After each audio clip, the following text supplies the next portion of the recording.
सबसे बड़का गधा विधायक और संसद वहाँ पर बैठे हैं ऐसे ऐसे लोग, और जो चुन के भेजा वो सबसे बड़ा गधा है। अच्छा, तो हम तो सोचते बहाल इंडिया ही सबसे बड़ा जोकर है, तो ये हमेरा से बड़ा बड़ा जोकर विधानसभा में बैठा हुआ है। अच्छा, इरफान और वो मांडू का कौन गांडू की कौन विधायक है, वो मांडू का विधायक। तो ये लोग धरना नवी मनाए, सरहुल मनाए, या तो विशु सेंद्रा हम लोग 21 पढ़ा भी लेके घूम रहे हैं।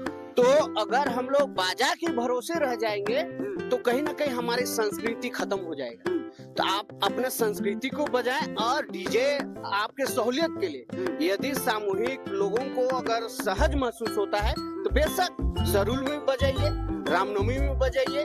अधों को क्यों नहीं परीक्षा लिया गया? अच्छा, सबसे बड़का, और जब गलती करते हैं तो इनको 5 साल के बीच में ही जनता को लात मार के उतारने का भी ताकत हमें देना चाहिए। ऐसा कानून व्यवस्था लागू होना चाहिए कि 5 साल में ऐसे ऐसे गधा और बंदर अगर विधानसभा में नाच गान करे तो ऐसे ऐसे उनको लात मार के नीचे उतारने का भी जनता को ताकत होना चाहिए। अगर आपका अनजान हो तो उसको भी रोक दीजिए। और मान लिया आपके इलेक्शन समय उसका भी तो ध्वनि प्रदूषण होता है। जब इलेक्शन जब ढोल नगड़ा से अब कुत्ता जैसा भूख भूख के भीख मांगेगा, उस समय क्यों प्रतिबंध नहीं लगता है? अब अभी ढोल नगाड़ा से प्रचार चुनाव उस समय की सब लोग गाजा बाजा बाउस पूरा इस तरह का अपना जमताड़ा एरिया में घुमाते हैं, इस तरह का साउंड बाजी, इसको भी प्रतिबंध लगा देना चाहिए। वोट को भी जजमेंट इसको दे देना चाहिए कि अपना अपना भूख भूख का आवाज करके कुत्ता से भूख भूख के मांगना चाहिए। उसमें कोई गाजा बाजा कोई कुछ डीजे बाजा नहीं बजना चाहिए, अपना घर घर जाकर अपना बोलना चाहिए। तो उसमें झारखंड में आप सभी का फिर से एक बार स्वागत है। और अभी हम मौजूद है ये बेड़ो प्रखंड के हुटार गांव में, और जैसे कि पता होगा कि कुछ दिन के बाद में आपको सरहुल का त्योहार आने वाला है, रामनवमी का त्योहार आने वाला है। लेकिन उससे पहले एक बहुत ही हलचल मची हुई है, चर्चा चल रहा है कि इस बार सरहुल का जो जुलूस निकलेगा वो कैसे निकलेगा, रामनवमी का जुलूस होगा कैसे निकलेगा, किस तरह से मनाया जाएगा इस बार। इस सारे चीज को देखते हुए आज हमारे साथ में समाज के अगुए हैं, उन लोगों से आज हम बात करेंगे कि इस बार का सरहुल जुलूस में जो है उस जगह डीजे बजेगा नहीं बजेगा, कि किस तरह से बैंड बाजा के साथ में इस बार जुलूस को निकाला जाएगा। हमारे साथ में बहादुर मौजूद है, आज हम इनसे जानने का कोशिश करते हैं। सबसे पहले दादा आपको जोहार है। जोहार। तो क्या कहेंगे दादा, अभी आपका कुछ दिन के बाद में अभी सरहुल का जुलूस निकलने वाला है, तो कैसा रहेगा इस बार का जुलूस? बैंड बाजा के साथ जुलूस मनाना है कि डीजे उजे लगेगा? देखिए, अभी बोल रहा है कि सुप्रीम कोर्ट ने आदेश जारी किया है कि जो भारी आवाज के साथ डीजे या बड़े बड़े बॉक्स लेके घूमते हैं तो कहा जाता है कि पॉल्यूशन हो रहा है। अच्छा जी। तो पॉल्यूशन हो रहा है, सुप्रीम कोर्ट हाई कोर्ट वो डिसाइड करेगा। ये इरफान अंसारी कौन होते हैं? अच्छा, या तो मांडू का विधायक वहाँ धरना दे रहे विधायन सभा में।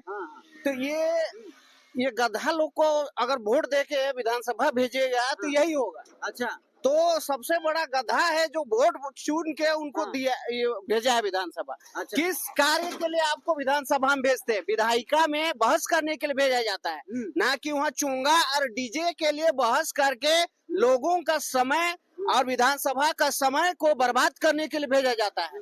तो ये सबसे बड़ा जोकर है इरफान अंसारी और मांडू का विधायक जो वहाँ धरना देते हैं। अच्छा, धरना देना है तो यहाँ का शिक्षा के लिए धरना दो, हमारे झारखंड के आवाम के लिए। यहाँ के माता बहन पलायन हो रहे हैं उनके लिए धरना दो। यहाँ के एजुकेशन, शिक्षा, रोजगार के लिए धरना दो। तो ये लोग डीजे के लिए और चुंगा के लिए धरना दे रहा है। सबसे बड़का गधा विधायक और संसद वहाँ पर बैठे हैं ऐसे ऐसे लोग, और जो चुन के भेजा वो सबसे बड़ा गधा है। अच्छा, तो हम तो सोचते बहाल इंडिया ही सबसे बड़ा जोकर है, तो ये हमेरा से बड़ा बड़ा जोकर विधानसभा में बैठा हुआ है। अच्छा, इरफान और वो मांडू का कौन गांडू की कौन विधायक है, वो मांडू का विधायक। तो ये लोग धरना देने का, अरे जिस मुद्दे के लिए आपको भेजा गया विधानसभा में, जनता में बहुमत दे के आपको वोट दे के भेजा है, उसमें बात कीजिए, उसमें लड़ाई कीजिए, उसमें धरना दीजिए। तो ऐसे ऐसे गधों का विधानसभा में कोई जरूरत नहीं है। अच्छा बहादुर, एक चीज बताइए कि अभी जो आपका सरहुल का त्योहार आ रहा है, तो जुलूस इस बार किस तरह से होगा? डीजे उजे लगेगा कि नहीं लगेगा? एकदम सोठा जवाब दीजिए, आप बताइए। देखिए, डीजे आज प्राचीन काल में जाइए कि हमारे वाद्य यंत्र रहा करते थे। अगर बड़े बड़े हम बाजाओं के भरोसे में ही जीवन शैली अपना रामनवमी मनाए, सरहुल मनाए, या तो विशु सेंद्रा हम लोग 21 पढ़ा भी लेके घूम रहे हैं। तो अगर हम लोग बाजा के भरोसे रह जाएंगे तो कहीं ना कहीं हमारी संस्कृति खत्म हो जाएगा। तो आप अपने संस्कृति को बजाएं और डीजे आपके सहूलियत के लिए, यदि सामूहिक लोगों को अगर सहज महसूस होता है तो बेशक सरूल में बजाइए, रामनवमी में बजाइए, और लेकिन समाज को अगर दिक्कत है, उसको समस्या है, सुप्रीम कोर्ट अगर वहाँ बुद्धिजीवी बैठे हैं, अगर उनके अनुसार कोई दिक्कत हो रहा है तो उसमें भी सर्वसम्मति से सबके समाज में लागू कीजिए कि सिर्फ रामनवमी के लिए बैन कीजिएगा या सरहुल के लिए बैन कीजिएगा या मोहर्रम के लिए बैन कीजिएगा। किसी एक समाज के आप टारगेट नहीं ले सकते क्योंकि विधायक बनते हैं सबके लिए। बिल्कुल तो किसी एक चीज को पक्ष विपक्ष में आप सिर्फ डंका पीट के लोगों को गुमराह करके हमारे जो यहाँ एजुकेशन पलायन का जो धूमिल किया जा रहा है मुद्दों को, तो सरासर ये गलत है। और ऐसे गधे इरफान अंसारी और मांडो का विधायक ऐसे दोबारा नहीं चाहिए। हमें तो ऐसा लोगों को परीक्षा के बाद ही विधायक बनाना चाहिए, इनका भी परीक्षा होना चाहिए। क्यों जेपीएससी और आईपीएस बनने के लिए परीक्षा लिया जाता है तो इन गधों को क्यों नहीं परीक्षा लिया गया? अच्छा, सबसे बड़का, और जब गलती करते हैं तो इनको 5 साल के बीच में ही जनता को लात मार के उतारने का भी ताकत हमें देना चाहिए। ऐसा कानून व्यवस्था लागू होना चाहिए कि 5 साल में ऐसे ऐसे गधा और बंदर अगर विधानसभा में नाच डक करे तो ऐसे ऐसे उनको लात मार के नीचे उतारने का भी जनता को ताकत होना चाहिए। अगर 5 साल हमें वोट दे के भेजने का ताकत है तो हमें उसे उतारने का और नीचे गद्दी से उतारने का भी ताकत होना चाहिए। बहादुर एक चीज बताइए, विधायक को जो जनप्रतिनिधि है उन लोगों उनको जो मानिए हैं उनको गधा और बंदर से तुलना कर रहे हैं, तो ये कहाँ तक सत्य है? देखिए, अभी हम लोग जंगली जानवरों का सेंद्रा करने के लिए निकले हुए हैं किस पढ़ा के अंतर्गत, और जंगल हम लोग घूम रहे हैं।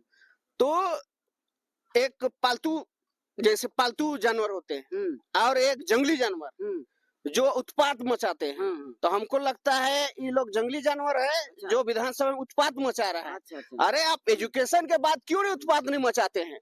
आप शिक्षा की बात में क्यों उत्पात नहीं मचाते हैं? आप एक समान शिक्षा नियम के लिए उत्पात मचाइए। विधायक का बच्चा इंग्लैंड में पढ़ता है और हमारा झारखंडी जो पूरा भारत को पाल सकता है, इतने मिनरल्स है, उसके बावजूद भी हमारा बच्चा का खिचड़ी और दाल के स्कूल में पढ़ता है। तो एक समान शिक्षा के लिए क्यों उत्पात नहीं मचा रहे हैं विधानसभा में? तो पलायन के लिए मचाइए, उत्पात के ये बेरोजगारी के लिए उत्पात मचाइए।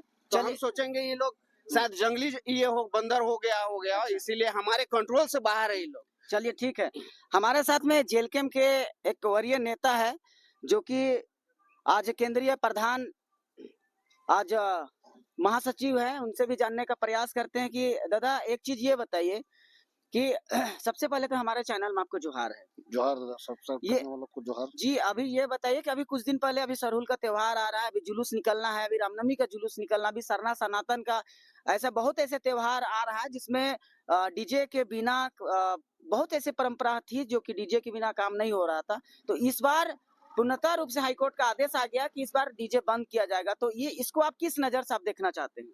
देख लीजिए, ये एक धार्मिक का स्थान और एक समाज के बारे में इस तरह का इंस्ट्रूमेंट कोर्ट का जजमेंट है। इरफान अंसारी अपने समाज से बाहर है, अपने टूट में रहे, औकात में रहे। अगर ठीक है, आपको मान लिया करना है, बाजार रुकना है या आपका अनजान हो तो उसको भी रोक दीजिए।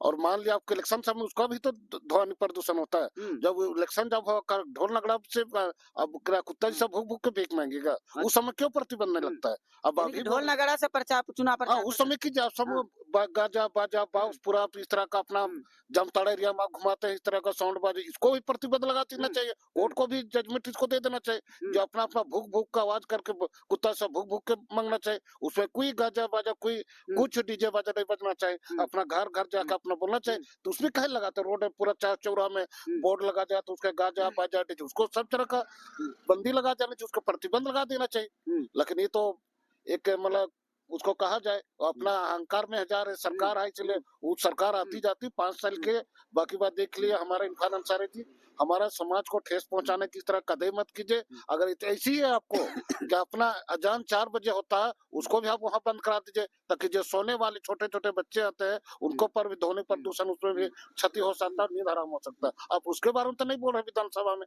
विधानसभा में आपको शिक्षा और बेरोजगार और रोटी के लिए आपको भेजा गया वहाँ का जनता जामताड़ा का, उसके बारे ना कि वहाँ समय बर्बाद और वहाँ अब टाइम टेबल दिग्भ्रमित क्यों कर रहे, जनता को बुड़बक बना रहे। अब यहाँ बताइए, अब शिक्षा बेरोजगार यहाँ नौकरी का वहाँ का हमारा टाइगर जयराम मातो जो जितना सदन में अपना आंख दिखा के हमारे माननीय हेमंत सोरेन से जिस तरह का बात करते हैं, उसी तरह उनको इस तरह का झारखंडी होकर झारखंडी के हित का बात करने, ना कि उसको समय बर्बाद उसको ना करे, और उसमें शिक्षा और नीति और यहाँ का नौकरी चाकरी और हमारे पढ़ने वाला लोग का युवा मतलब उम्र सीमा पर घटते जा रहा है, और उनको वो नहीं दिखाई दे रहा। शिक्षा रोजी रोटी वाला नहीं जा रहा, पलायन बाहर बाहर से जा रहे हैं। हमारा 40% है झारखंड राज्य से बाहर वहाँ इंडिया चला रहा जा रहा फॉर्मेलिटी, तो उसको नहीं दिखा के वो गाजर बाजम इसको कभी उसको टिप्पणी नहीं करना चाहिए। आस्था का नाम है, कोई भी जात धर्म हो, कहीं ये ऐसा हमारा ऐसा नहीं है दादा कि सरना सनातन को अलग करने के लिए ऐसा षड्यंत्र रचा जा रहा है। ये देख लीजिए, ये टारगेट किया जा रहा है, ये आरएसएस के द्वारा और बीजेपी के द्वारा हमारा स्नातक और हमारा सरना आदिवासियों को भोले भाले हमारे जंगल में रहने वाले भी देख लिया, जो बीसू सेंद्रा हम लोग। आप आरएसएस का बात कर रहे हैं, बीजेपी का बात कर रहे हैं, लेकिन इरफान अंसारी तो आपका कांग्रेस का नेता है, वो अरे दोनों चट्टे पट्टे को लोग 5-5 साल का डिवाइड कर लेते, 5 साल आप राज कीजिए, 5 साल हम राज करेंगे। ये लोग का दोनों ही है। अच्छा, वो दोनों चट्टे पट्टे को जाइएगा एक टेबल में खाता अपने, जब ये लोग का भी दिखे मुझे सामान दे रहा है। लेकिन यहाँ देख लीजिए, यहाँ रोजगार भत्ता इतना है कि नौकरी से चरम सीमा पे है, अब उसका उम्र सीमा हो जा रहा है। अभी देख लिया दरोगा जेसी सीजीएल जीपीएससी का यहाँ सारा चीज है, उसके बारे में ये लोग नहीं बोलता है। लेकिन जब भी ये लोग का जब जो नेता मंत्री लोग का वेतन जब बढ़ता है, उस और टेबल के वजह से थपथपाया जाता है। तो शिक्षा बात कर हमारे छात्रों कहाँ जाएंगे, अभी छात्रवृत्ति नहीं मिल रहा, बताइए। हमारा जितना भी नेता मंत्री है इसी में हवा खा, उसका नागालैंड में ये कहा बाहर देश में पढ़ रहा है, लेकिन हमारा गरीब छात्र गरीब जो यहाँ खिचड़ी खाने के लिए भेज रहा जा रहा। अगर यहाँ का नेता मंत्री स्कूल का सरकारी स्कूल भेजे, या अगर स्वास्थ्य में भी अगर विधायक या मंत्री का बेटा उपचार करे रिम्स जैसा, तो हमारा झारखंड का शिक्षा और अर्थव्यवस्था और स्वास्थ्य एकदम सुधारेगा। लेकिन यहाँ हमारे दोगले किस्म के आदमी लोग बैठे हैं, जो कि हमारे डॉक्टर इरफान साहब है, हम माननीय बोलते हैं, लेकिन माननीय लायक काबिल नहीं है। एक तरफा वो अपना राजनीति रोटी छिकने का काम कर रहे हैं। चलिए ठीक है दादा, बहुत बहुत धन्यवाद। जैसे